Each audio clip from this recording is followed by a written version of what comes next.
I really like movies like these. Like, they don't resort to cheap tricks or filler, and their first and foremost priority is just entertaining the audience from like first to last frame.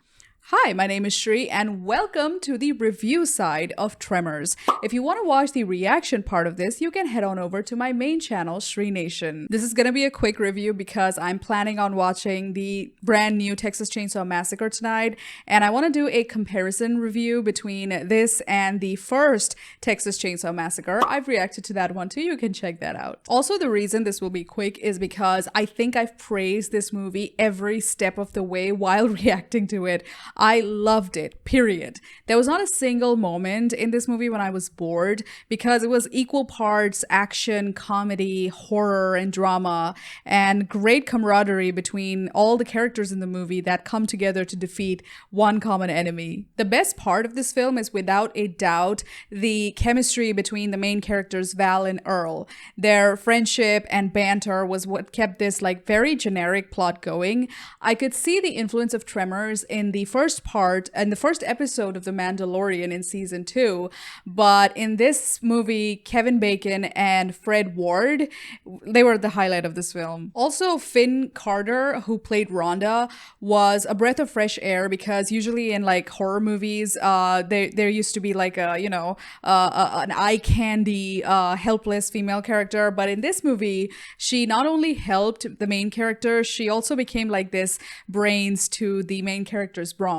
Also, I think what made this movie even more badass were the two supporting characters, Bert and Heather.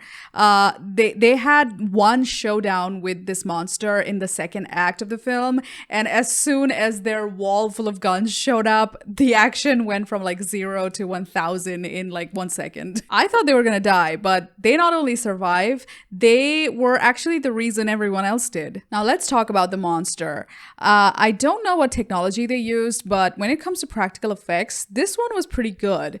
We only got to see like the head of the creature and the tentacles that shot out of it, but they were pretty convincing. I know Hollywood used to have B-movies in horror, but this was a pretty convincing like underground monster. I think the camera work also added to the realism. They approached the monster in a Jaws kind of way where we never saw it properly at first, only people in cars getting pulled, dust clouds and gates and poles rattling every time it approached, and when it did show up, the camera exactly didn't like linger on at its presence. Kind of reminded me of the shark in Jaws, and I'm really thankful they went this route because it made the creature even more terrifying.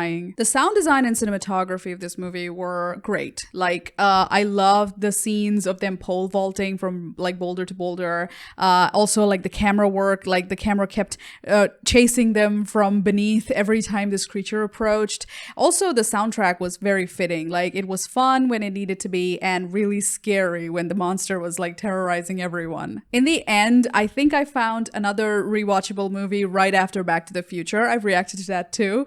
I really like movies like these. Like, they don't resort to cheap tricks or filler, and their first and foremost priority is just entertaining the audience from like first to last frame. I hope you enjoyed this review of Tremors. What did you think of the film? Did you like it? Do you have your own favorite B-movie horror? Leave in the comments below. Make sure to subscribe to check out my Texas Chainsaw Massacre comparison review that's coming soon, as well as reviews of every other movie I've reacted to on my main channel, Shree Nation. Thank you so much for watching, and I hope I didn't waste your time. See you next week.